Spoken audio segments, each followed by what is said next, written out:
Hello, this is Dale, and I'm joined by Mike Jones. Hello, Mike. Mike is here. Believe Howdy. me. There he is. I There. am. I am indeed. I Yes. have to remember to unmute myself so that the camera will recognize my presence. Uh, I am not suggesting that he has to mute himself. That's totally voluntary. This is Wednesday evening, and once a month, the Board of County Commissioners has their weekly business session. Instead of at 9 a.m., it's at 5:30 p.m. And boy, did I have to rush to get out of that place and over here before this live show. But here we are, and I'm fresh. Whew, and ready to talk about what happened in today's weekly business session with the amazing commissioners. Yeah, it was another episode of we got plenty of money for, pretty much everything we want to do.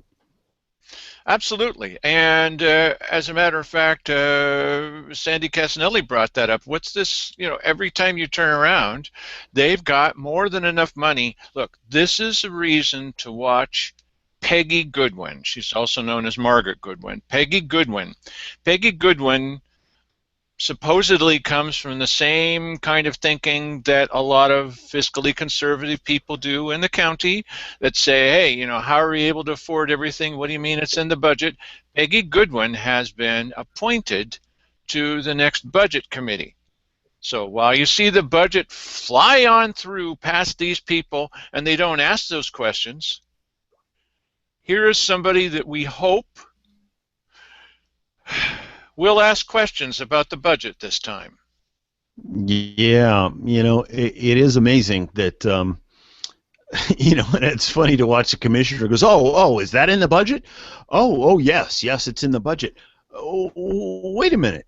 I thought you didn't have any money. How is it that these budgets, we're hanging by our fingernails, and yet we have enough in here to accommodate this? Well, how much more is there? How much more room is there in the budget? This is the question I want to know the answer to.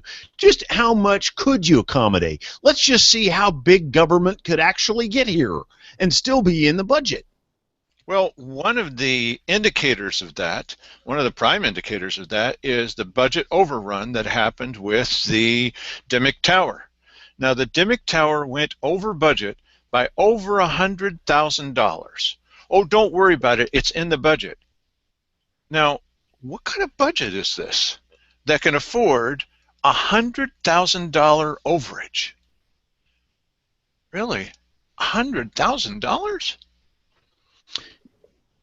Yeah, it's a good question. Perhaps there's just something that my little mind can't understand about the way this budgeting process works, but I was under the impression we were out of money. That we don't have more money. Well, why don't we just see if we can? What happened to? I mean, when you're an employer, you try and hire people at the best deal that you can possibly get. This idea of firing off a preemptive strike so that somebody doesn't come and headhunt your employee. I mean, really? Is this what we're doing? Well, we heard a couple of times tonight from the airport's manager, Larry Graves. And Larry is infamous for saying, well, we're down to so few people now in county government, all that's left are the very best people. Right. So, in order to keep the very best, we have to pay these people a lot of money. To keep them out of the clutches. Just, absolutely. Why do you keep trying to tear government down, Dale? What's wrong with you? Do you want us to have a whole bunch of minimum wage people? A bunch of unqualified people? Well, unqualified we have already. But minimum wage, I might think about that. Unqualified, we got them coming out of our ears. It starts with the county commissioners, unfortunately. And if go ahead. If the No, veteran service I just officer I runs to the end of her tether, she'll be making just as much as the county commissioners yeah, and working yeah. one You day a know what? week. And One day a week open to the public. One day a part week open to the public. listen, everybody knows that these jobs, everybody outside of their little circle, of course, knows that these jobs that they have are the creme de la creme. They're the kind of jobs that everybody in this county would love to have. And I just think this idea that we have to keep bumping their wages up constantly just to keep them interested in being here. Um, I think that's an illusion. Why don't we wait till we start losing people, because of that problem, and then look to deal with it. I just, and I don't see that these people are so valuable. We can't just replace them with somebody else. I don't care how renowned they are throughout the state. Really. Well, we're renowned in the state, but for a reason that they don't like to talk about. The most corrupt county in the entire state, we're number one. According to Salem, we're number one. Unless I've said before, oh, no, don't say that, Dale. Maybe we're number two. Okay, we're number two. Are you happy? Right. All right, Yes, comparator nice. counties. Comparator counties. Just indulge me, everyone, for a moment. The reason that these salaries are going up is because J.J. Schofield and the commissioners and the executive officers compensation committee, they come up with a list of counties with whom we should compare. And at tonight's meeting, Keith Heck was pretty upset that we were comparing. We can't compare with Jackson County. Why, they're bigger than we are. Yeah, but we have somewhat similar financial expectations among the populace. No, we must compare with counties that have about the same population, but they're doing much better in their income. Now, wait a minute.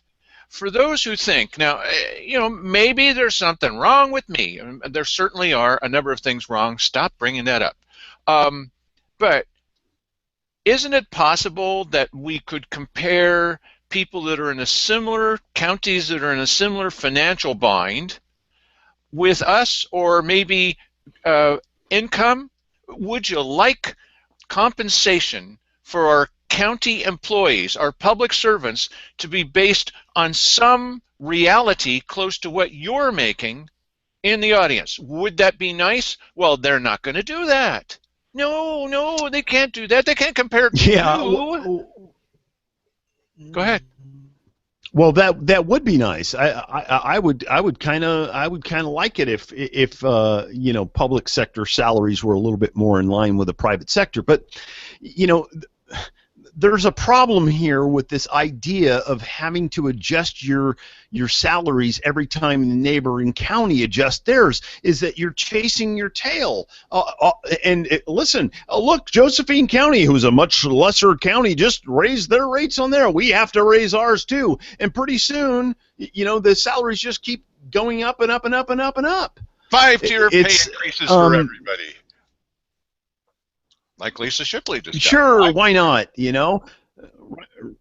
Right, but the problem is that people who live in the county don't have the capacity to pay the higher taxes that are necessary to support all this, crazy constant raising of salaries and benefits. And there's a perfect example. Here's somebody that's supervising 3 people, used to supervise 2 people. She's supervising 3 people, and she's working with senior citizens who are on a fixed income. And she's probably, I don't know, but she's probably making 2-3 times as much as they are. But she needs to have such an amount because she might be sucked away by another county. Watch for PER spiking. Watch for PER spiking. And that's when someone's about to retire. Maybe in a year they're going to retire. They give them a huge pay increase. It has a special name. It has a name in the state of Oregon specifically because it's so common. They don't give it a PERS special is name. one of the biggest rip-offs there is. Well, yeah. Yeah. No, there's It's one of the biggest scams going on. As a matter of fact, I live on a street that's almost entirely populated with California transplants, and many of them are, um, retired public sector workers, and many of them, I mean, they openly talk about how, they either went out on disability or they had a disability during their final couple of years, which caused their compensation to be a lot higher. And when you get two incomes in one household that are both private sector, I mean, a lot of these people are doing quite well. I'm quite certain. So it's a common thing. I think it's a huge ripoff of the taxpayers, but it's commonplace. Well, there were a number of people at this meeting who were fairly critical of the county commissioners. And there are in every meeting. Rika Brown has come up with a solution to this problem. She says that you know what I'm going to say. You saw that.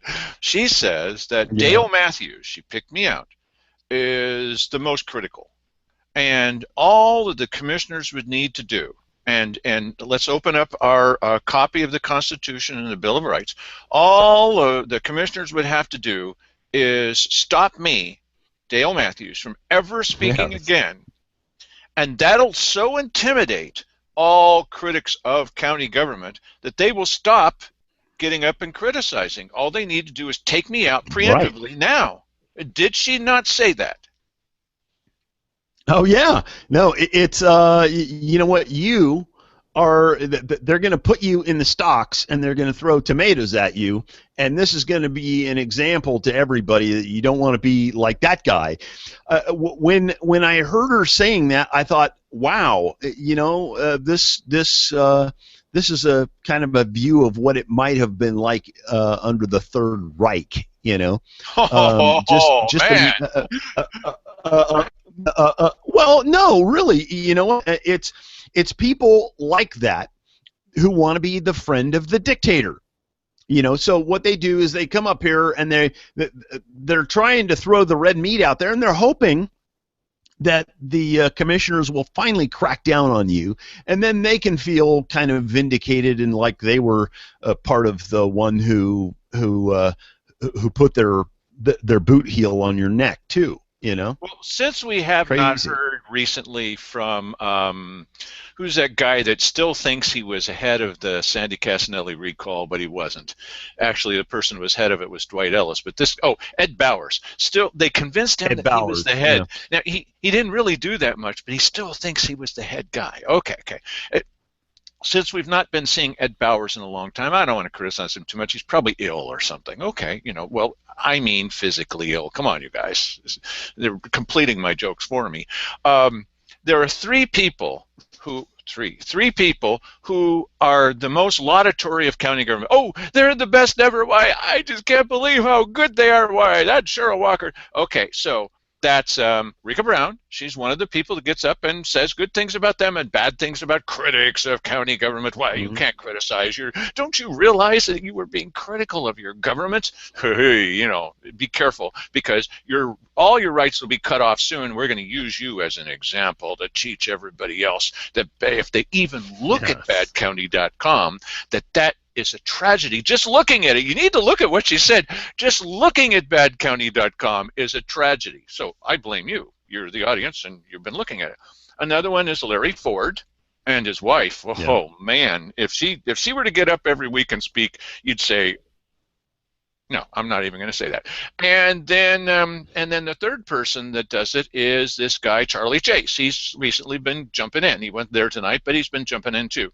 Now, let's just Hmm. look at the evidence. The evidence. This guy is on the Parks Board. He was appointed by the commissioner. This woman is on the Parks Board. She was appointed by the commissioners. This guy was begging to be on a board. Well, he was lobbying two commissioners at once. This was when I said, guys, You're breaking the law. You're a quorum, and he's lobbying you. He's not doing anything wrong, but you are. And that's where Keith X started shoving me, and I kept my hands down by my sides, not because I was afraid, but because I didn't want to appear as if I was fighting back. And Charlie Chase then told the police, that's disappointing, Charlie Chase. Don't lie to the police. He's selling his soul for a Well, you committee know what? position? Yeah, well, I rest my case. This is I want to be the friend of the dictator because special privileges are coming my way. Well, I mean, didn't Keith put out the call for this sort of speaking out here a few weeks ago when he took the position of chair? He wanted people to come and denounce these other people, Drown that out are our making voices. things difficult for people by To drown drown out out. our Exactly. voices. Yeah. Well, there's your Right. democracy for you, or your Republican form of government. Rika Brown is using Yes. free speech to deny free speech for others. It's just lovely. You know, Yes. Well, they say that that's an MO situation. you can be evaluated by the stature of your opponents. Well, then this is just a slap in the face because I don't want to be evaluated by their stature. Yeah. It's not fair. You need a better class of enemy. Hey, exactly right. Exactly right. Oh, I went to an SOS meeting a couple of weeks ago. I did go to the one last night, but they called it off or moved it or something. It was on their calendar, and then they didn't have it. Okay, so I went to an SOS meeting, and the lady there that's pushing really hard to raise your property taxes, she said, well, Dale Matthews is here. Well, they've seen me all kinds of times. They know that I'm here. Well, he's the enemy. He's the enemy? And Archie Leidy, to his benefit, I think, said, no, he believes the same stuff that we do. He just doesn't believe that this levy is the right way to do it. And I said, yeah, I just don't want any of it going into the hands of the county commissioners. Remember, these county commissioners were the ones that said in an open public meeting, let's keep how we're going to spend the money purposely vague. Purposely vague? I'm not going to Yes. give them any money when they say, hey guys, let's keep the money purposely vague. That's what they said. That I'm not interpreting Okay. that. That is what they said. Let's have a contest. Oh, What brother. could be what could be their motive? What possibly could be their motive for wanting to keep things purposefully vague? Well, Interesting. if they toss me out, then Rika Brown believes they will no longer have anybody that's going to hold their feet to the fire. Now you decide. You could send us an email. You decide. You could comment on this video. Do you Yes. think there should be anybody that's holding their feet to the fire? And if you're not there all the time, sorry, I know that you're busy, even though this one is held at 5:30 at night. You're busy, and so you're not going to be. Should anybody be there? Should Mike be there? Should I be there? Sandy Casanelli, other people that do it occasionally. Should anybody be? And there are people who are going to say, no, that's terrible. Oh, those poor county commissioners. Please, please. The same people that begged Cheryl Walker, please don't have a voter's pamphlet. Please, please. Yeah.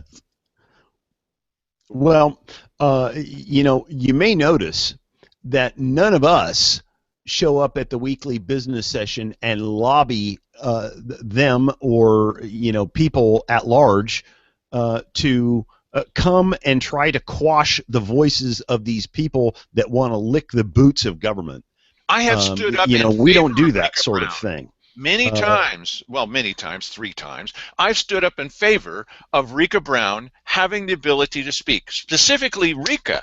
She was at some kind of, she was at the parks, and she was handing out flyers saying, here are things that are happening in our county and relate to the parks. And the parks director came and took those out of her hand. She went to every person that she had given the flyer to, ripped that out of their hand, threw them all in the garbage. This is not the right place for that. At a public park? yeah, how dare you?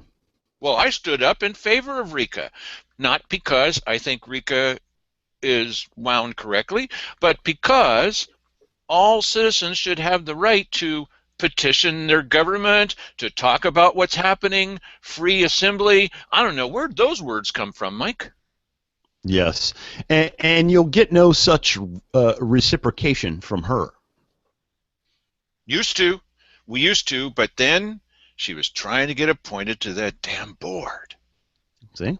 And That's what then happens. she completely turned around. She used to every once in a while say, you guys, you're really kind of blowing it on this, and I don't agree with that. I'm not saying you need to be always critical, but when things are wrong, I feel an obligation to stand up. Yeah, well, unfortunately, no. This is the friend of the dictator syndrome. You get on the inside, and now you can only speak, favorably. That's what happens. I'm getting to the point. This is awful. This is a confession. I'm Uh-oh. getting to the point where every time I hear somebody talk about how wonderful everything is, what a Shangri-La situation it is, I start to get kind of like doubtful. Really? Really? Everything is just so wonderful? Really? It's that wonderful? I got to be wrong sometimes. Maybe sometimes it really is wonderful, but I've developed this attitude with this group of three. It's amazing to me. It's like one of those old-fashioned slot machines. Lemon, lemon, lemon, clunk, clunk, clunk. How'd we end up with 3 lemons? It hasn't always been that way. Well, we voted for him.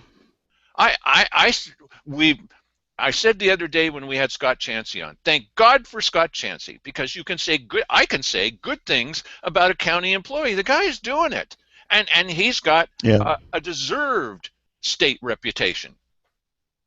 Right, and Simon, spoke well of him tonight in the session. So Scott Chansey, right. So, right. I don't understand that guy. I mean, there was absolutely no need to tell everybody, by the way, the Deakins family has forgiven me. No, they haven't. I talked with Doug Deakins. No, they haven't. They haven't because he hasn't talked to them. So why is he saying this? There was no need to bring it up. It keeps coming up, and when I called Doug, he was like, hello. I was like, well, I don't know but Simon mentioned this again. He can't leave it alone. It's enough that everyone's forgotten that he's a drunk driver and that he's still doing it. One of these days, someone's going to get killed.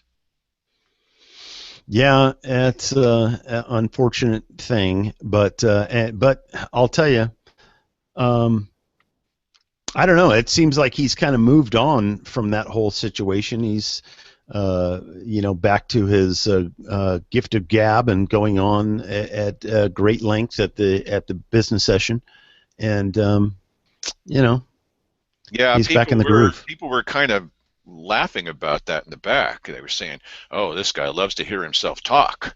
Well, yeah, at least he can talk. I mean, unlike Keith Heck, who sometimes Keith is right on the money. He knows what he's talking about. He understands what's happening around him. And then, well, honestly, about half the time, it doesn't look like he understands where he is or what's happening around him. Well, it's an interesting thing. He seems to be energized by this whole, be in the chair thing. Right. Well, he's reading from notes.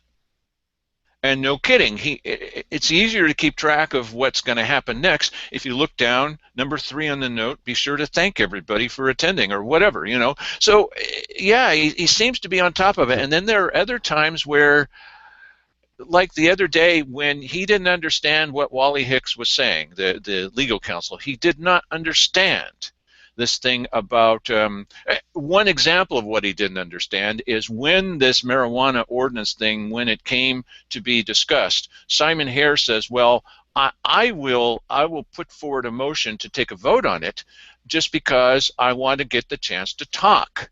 Okay. And then Keith looks over at Cheryl.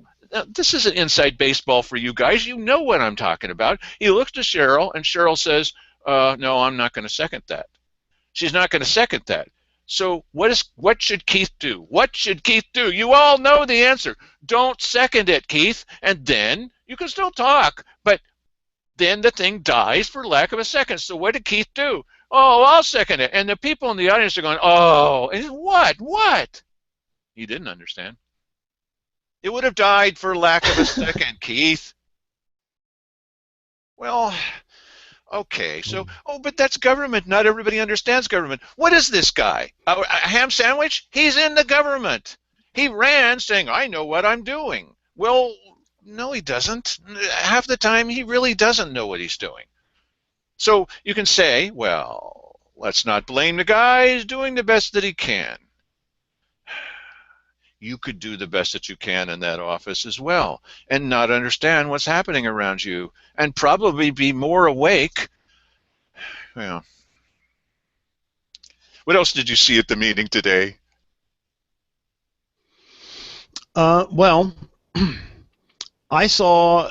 Well, I thought it was interesting that Larry Graves got to come back up and rebut what Sandy came up and said, and so I thought, well, surely they're going to let Sandy come back up and answer the rebuttal, right? Never, never, never happens. Never happens. You know, what happened was he got up and he said some things about how important it was to shell out a bunch of money or to use a bunch of federal money to aid like 2 companies, maybe 3 companies that are high-end users. Do you realize, watching this show, how much you depend on the airport on pretty much a daily basis? I mean, you wouldn't even have a business. You wouldn't even exist as a prosperous citizen of Josephine County if it wasn't for the airport. And as Larry Graves puts it, this airport at Grants Pass, it's the heart of the community. We wouldn't have a community if it wasn't for that danged airport. So he got up and he was talking about how important it is to do these special projects for these couple of big companies who want to fly jets in and out through all kinds of weather.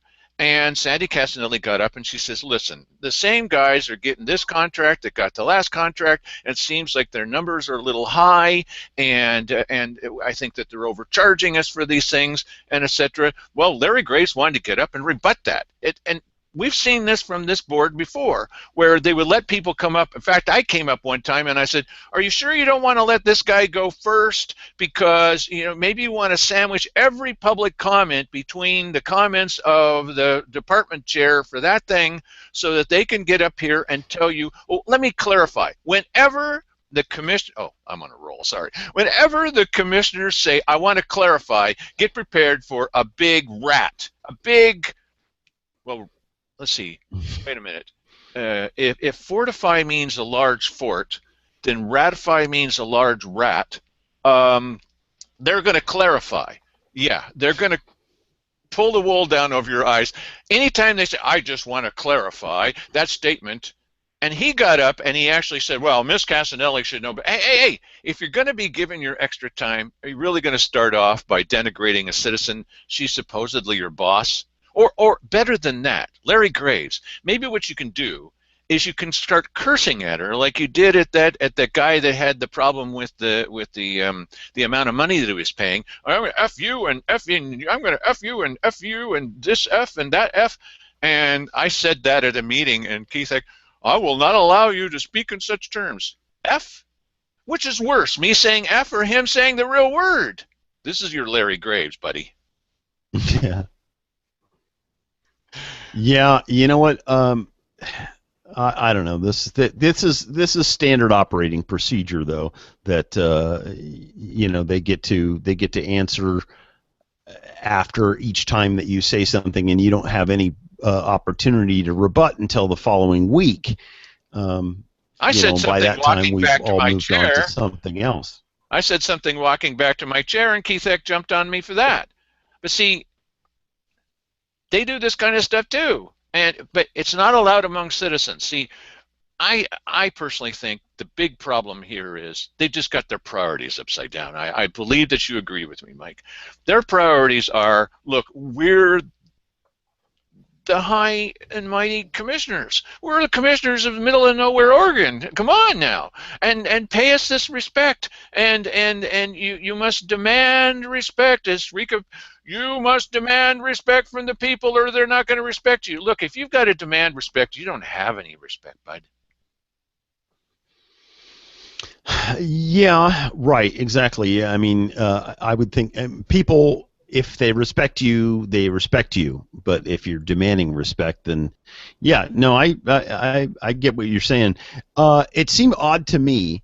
They're making the case that we have to spend this $230,000 on this AWAS system. Now, I understand what that's about, but how long does it take to get a payback on that? How much money is actually coming to the community from the airport? Is this now? I understand they all want to be on the map, and they feel like we need to have this airport operating in this particular way in order for us to be a shining star here. Like oh no, wait, Larry Graves is the shining star. And so I'm just wondering, how cost effective is this really? How long does it take to get a payback on this? It's $230,000 for this AWAS system, but how much other money are we throwing at this airport so that people don't have to be inconvenienced by having to go to Medford and driving their van back? I mean, well, this is all going back to the slop over from Paradise Ranch, okay? Paradise Ranch, the whole idea behind that, and the county poured out of the general fund hundreds of thousands of dollars into this thing. Salaries, just money, regular money, and it said regular money, whatever that means. A lot of money into this. Okay, there's no regular money in Josephine County. yes. And the idea behind that was, and see, when you look at it, you say, what? Here we are, this depressed county. Okay, so if you do impressive things, maybe you won't be depressed anymore. I got it. I'm less depressed now that I started talking with Mike than I was when I walked in the room. I'm not depressed at all, Mike. I'm just a little upset. Okay, so I think they mean financial depression. Okay, so the idea behind Paradise Ranch, at a time when destination resorts all across the country, all around the world, are going out of business, they wanted to start a new destination resort. Why? It's going to be an 18-hole golf course that's just going to rip it up. Everybody's going to fly in on their private jets into this depressed area, and they're going to play golf, exclusive golf.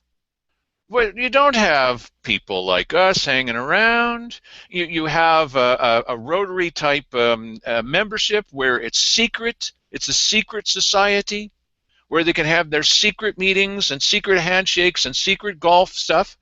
And these people, now, how are they going to, well, they'll come into town and they'll buy some pie. How the heck are they going to get into town when they flew in on their private jet?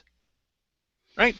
Well, think of about business that will be available on renting them 7-passenger limousines for one guy. And he's going to roll through the middle of town with all the boarded up properties, and he's not going to look out because, well, the windows will be blackened so that you can't see who that is either. And now why? So they can go down to the river and see a river running. Whew, haven't seen one of those. This is a really extraordinary river, though. Okay, good. And it's got behind it the Caveman Bridge at night, just as like behind Mike. Oh, this is going to work so well. And these people, they're going to fly in on their private jets. Right away I'm going like this. Like, you're flying in on your private jet? I already don't like you. That's terrible. But anyone who's going to fly into their private jet to play golf, you know what? Well, listen, I don't have any problem with somebody flying in their private jet, but it's a little bit unrealistic to think that everybody is going to be doing this. And this goes back to what I was saying. It's $230,000 for this AWAS system. Now, I understand the need for it.